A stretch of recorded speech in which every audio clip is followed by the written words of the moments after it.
Continuando con las definiciones del Manual de Oslo, ahora vamos a entrar a considerar cada uno de los tipos distintos de innovación que vimos.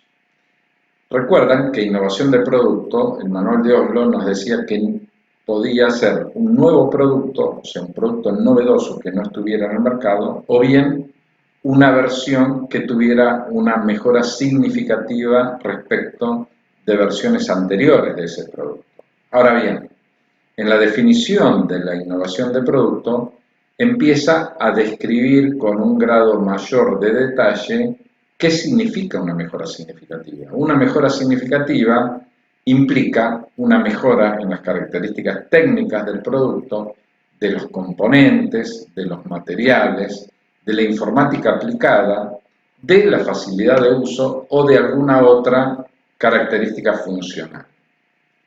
Respecto a las características técnicas, una mejora significativa respecto a las características técnicas, el ejemplo que podemos dar es lo que pasa siempre con los autos. Los autos es siempre motivo de debate entre los distintos autores respecto a si es una innovación o no es una innovación. ¿Por qué? Porque en definitiva se trata del mismo artefacto tecnológico que tiene un motor a explosión, que tiene 4 ruedas, que tiene volante, que tiene asiento, carrocería, chasis, etcétera, etcétera, etcétera. Sin embargo, hay un conjunto de características técnicas, de componentes y de materiales y de informática integrada que ha generado que el auto sea un producto innovador. ¿Por qué? Y porque si uno revisa la historia del automóvil, hemos pasado desde la dirección mecánica a la dirección hidráulica a la dirección eléctrica. Es decir, sigue habiendo un volante, sigue habiendo ruedas y un volante que nos permite maniobrar el auto, pero las características técnicas de ese movimiento ha cambiado desde un movimiento simplemente mecánico a uno hidráulico a uno eléctrico. ¿Sí? De los componentes y de los materiales, ni hablar. Los parachoques o paragolpes de los automóviles han mejorado la seguridad vial de una manera que ha garantizado o ha aumentado las posibilidades de sobrevida a los accidentes de auto. Lo mismo que los airbags, por ejemplo, que no existían en la década del 70, por ejemplo. Entonces, ahí tenemos una mejora significativa de los componentes, es decir, sigue siendo un auto, pero los autos tienen airbags y cortina de airbags que mejoran las posibilidades de sobrevida frente a un accidente automovilístico. Los materiales, con los cambios del material de chapa metálico a plástico en los paragolpes, que absorben y deforman en el chasis el impacto del choque, hacen que mejoren la posibilidad de sobrevida de una persona tras un accidente. No solo en un choque, sino también cuando una persona es atropellada por un auto. En la facilidad de uso, ni hablar, del ejemplo que les daba recién con el tema de la dirección mecánica. Los invito a que traten de manejar un auto de los años 60 y que lo comparen con un auto de los años 90 y que lo comparen con un auto 0 kilómetros. La diferencia en la característica técnica de la dirección, pasando de la mecánica a la hidráulica a la eléctrica, hace notable la facilidad de uso del automóvil. El segundo tipo de innovación es la innovación de proceso. Y la innovación de proceso es la introducción de un nuevo o significativamente mejorado proceso de producción o distribución. Y ello implica cambios significativos en las técnicas, los materiales y o los programas informáticos. Es decir, en la innovación de proceso estamos obteniendo el mismo producto, pero estamos innovando sobre el proceso y eso nos permite ahorrar costos o simplificar operaciones de manera que nosotros podemos competir con otra empresa en precios, es decir, estamos ofreciendo el mismo producto a un precio menor. La introducción de un nuevo proceso o una mejora significativa, por ejemplo, podría ser la cadena de logística, los procesos de distribución, puede ser la introducción de los códigos de barra y su utilización en la trazabilidad de las piezas y la geolocalización dentro de los almacenes logísticos. ¿Está? Entonces, eso es una innovación de proceso, netamente, y llevó implícito cambios significativos en las técnicas, en los materiales y en los programas informáticos. El otro tipo de innovación era la innovación de mercadotecnia, es decir, la aplicación de un nuevo método de comercialización que implique cambios significativos del diseño o el envasado de un producto, su posicionamiento, su promoción o su tarificación. El ejemplo más claro de esto es el concepto que ha introducido IKEA en la Comunidad Europea respecto a los muebles. IKEA es una empresa de muebles nórdicas que impuso en el mercado el concepto de usted se compra el mueble el sábado a la tarde en el supermercado y se lo arma en su casa. Ahora, ¿qué pasó?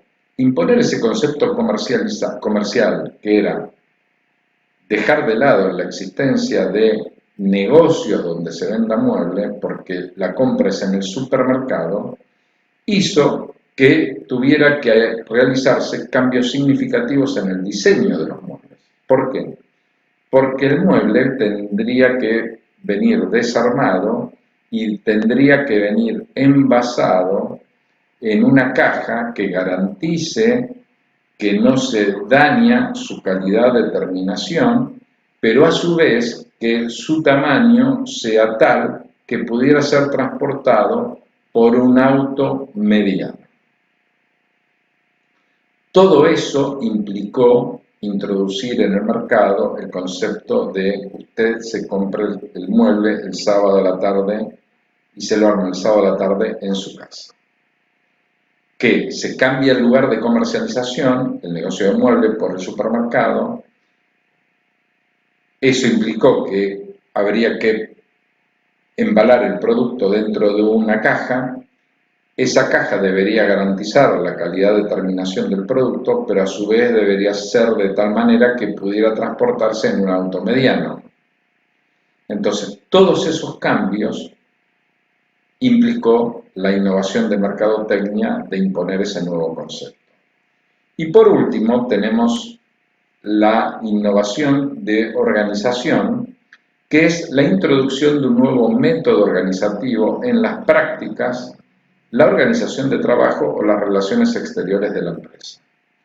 Respecto al nuevo método organizativo en las prácticas, podríamos poner como ejemplo todos los programas de promoción y fomento de la innovación que existen en las empresas, por ejemplo 3M, que es una de las empresas más innovadoras del mundo, donde por ejemplo ellos han identificado que los viernes a la tarde es el momento más creativo de las personas, entonces los invitan a no continuar con sus actividades cotidianas y que destinen el viernes a la tarde a pensar o a diseñar o a desarrollar nuevos productos.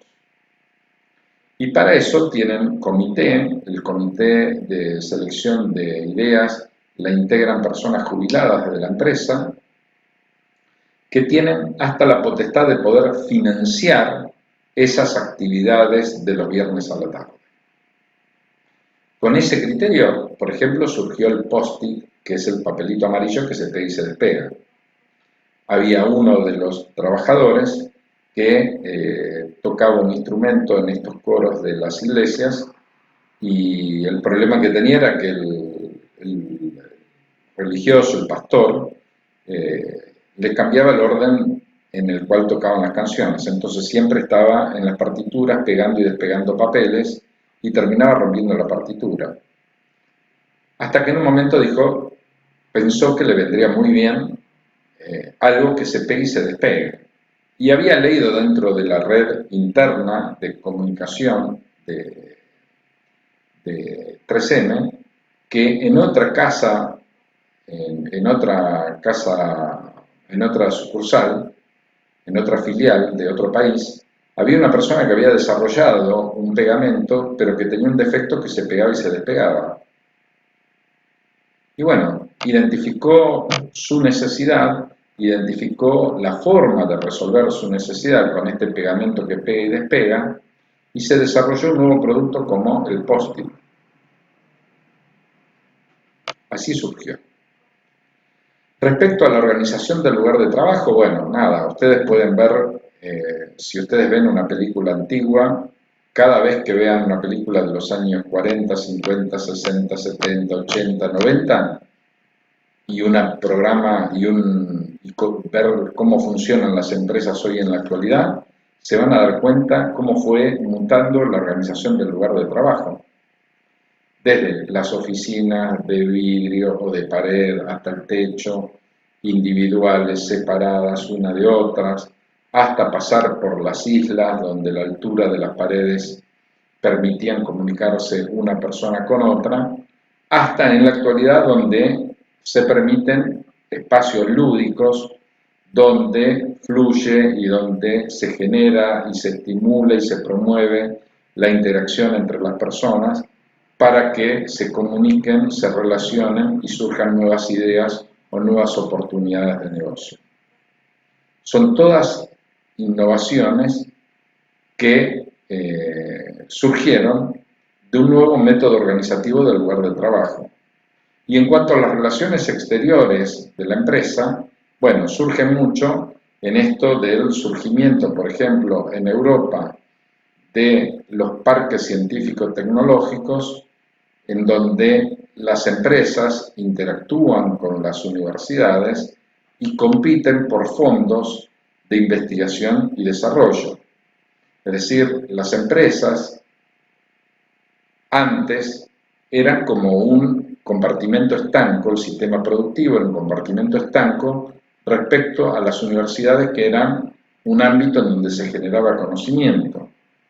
Y cuando se empieza a descubrir los beneficios mutuos de esta vinculación empresa-universidad, se empieza a establecer una demanda y una oferta de servicios tecnológicos y de transferencia de conocimientos científicos y tecnológicos.